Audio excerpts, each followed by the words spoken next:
आज सुबह छत पर गई तो मेरे लिए मेरे आसपास के पेड़ पौधे हमेशा मेरे लिए काम तैयार रखते हैं। और इस फरवरी के मंथ में तो कुछ ज़्यादा ही मेरे लिए इन्होंने पत्तियों का बिस्तर बिछा के रखा है ताकि मैं आऊँ और इन्हें फिर से समेट लूँ। So welcome back to my YouTube channel. तो बाकी सारे काम को छोड़कर सबसे पहले ये काम करते हैं, जो कि है ये नीम की पत्तियों को इकट्ठा करना। क्योंकि अभी हमें इस सीज़न में भर भर के नीम की पत्तियाँ फ्री में मिल रही हैं, जो कि हमारे गार्डनिंग में सबसे ज़्यादा काम में आने वाली हैं। तो हम इन्हें किस तरीके से यूज़ कर सकते हैं, तो आइए सबसे पहले वो जानते हैं। फूलों के साथ साथ मुझे अब लगानी है सब्जियां, और उसके लिए चाहिए बड़े वाले ग्रो बैग्स। तो ये बेकार से पड़े हुए थे घर पर, तो इनसे चलिए ग्रो बैग बनाते हैं। सबसे पहले इसके लोअर पोर्शन को इस तरह से हमें फोल्ड करना है और थ्रेड की हेल्प से हम इसको चारों तरफ से अच्छे से टाई करेंगे।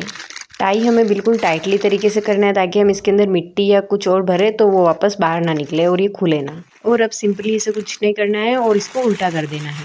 हम इन फ्री के ग्रो बैग्स में सीजनल प्लांट या सीजनल सब्जियां लगा सकते हैं। एक सीज़न की सब्जियां तो हम इनमें आराम से उगा ही लेंगे। और रेडी है हमारा ये फ्री का ग्रो बैग। इसमें ना ही कोई ज़्यादा मेहनत लगी है और ना ही कोई पैसे खर्च हुए हैं। और इसी तरह घर पे पुराना बैग पड़ा होता है, इसका भी मैंने इसी तरीके से एक नया ग्रो बैग बना लिया है। और इनमें ड्रेनेज होल करने की भी कोई ज़रूरत नहीं है, क्योंकि पानी डालते ही इनके अंदर से बाहर निकल जाता है। हालांकि हम इन्हें ज़्यादा टाइम तो यूज़ नहीं कर पाएंगे, क्योंकि ये धूप से ख़राब भी होने लगते हैं, पर एक सीज़न के फ्लावर या सब्जी तो लगा सकते हैं। अब बारी आती है इन इतनी सारी सूखी नीम की पत्तियों की, जिन्हें मैंने बहुत से दिनों से इकट्ठा करके रखा हुआ था। और जो ग्रो बैग बनाए हैं वो बड़े हैं, तो उनको फिल करने के लिए हम इसका यूज़ करेंगे। इससे पहले सॉइल मिक्स रेडी कर लेते हैं। इसके लिए लिया है 50% गार्डन सॉइल, 20% सैंड, 10% मस्टर्ड की खली। एक अच्छे सॉइल मिक्स में न्यूट्रिशंस होना बहुत ज़रूरी है। उसके बाद मिलाएंगे 10% नीम खली। और अब देखते हैं कि मैं इस बड़े से ग्रो बैग को कैसे फिल करती हूँ। इतने दिनों से जो नीम की पत्तियाँ इकट्ठा करी हुई थी उनको क्रश करके इसके लोअर पोर्शन में भरेंगे। इसके दो फायदे हैं। एक तो हमारा जो ग्रो बैग है वो ज़्यादा वेट में नहीं होगा, मतलब कि उसमें वजन कम होगा और वो उठाने में भी हल्का रहेगा।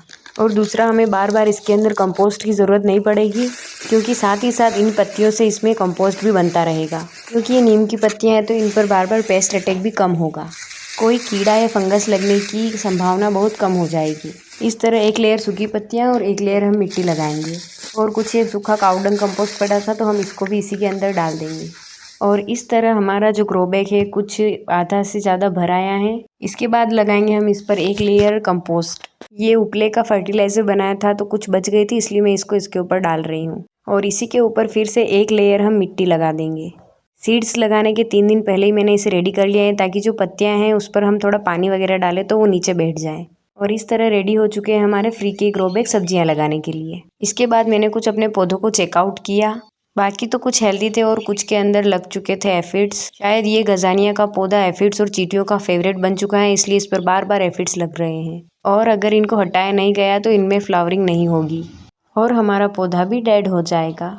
और इस वाली लीफ पर तो आप देख सकते हैं कि कितने सारे एफिड्स लगे हुए हैं, तो इनको हटाने के लिए हमें यूज़ करना होगा नीम ऑयल का स्प्रे। और इस काम के लिए मुझे इस पौधे को दूर लेके जाना पड़ेगा, ताकि स्प्रे करते टाइम एफिड्स दूसरे पौधों पर ना फैले। अगर आपके भी किसी पौधे या वेजिटेबल के प्लांट पर एफिड्स लगे हुए हैं तो आप 2 से 3 दिन तक लगातार नीम ऑयल का स्प्रे करें, उससे एफिड्स हट जाएंगे। और दूसरे वाले प्लांट को चेकआउट करते हुए देखा तो उस पर भी एक मीलीबग लगा हुआ था। इस पर भी मैंने नीम ऑयल का स्प्रे करके इसे हटाया है। साथ ही साथ गर्मियों की शुरुआत होते ही कुछ गर्मियों में आने वाले फूल भी लगना शुरू हो गए हैं। और विंटर्स में जो हमने सीड्स लगाए थे उसके अंदर भी एक छोटी सी बर्ड आना शुरू हो गई है कैलेंडुला के प्लांट में। अगर आपको फ्री के ग्रो बैग वाला आइडियाज़ अच्छा लगा है तो हमें लाइक, शेयर एंड सब्सक्राइब ज़रूर करें। और ऐसे ही गार्डनिंग आइडियाज़ लेते रहिए। तब तक के लिए हैप्पी गार्डनिंग।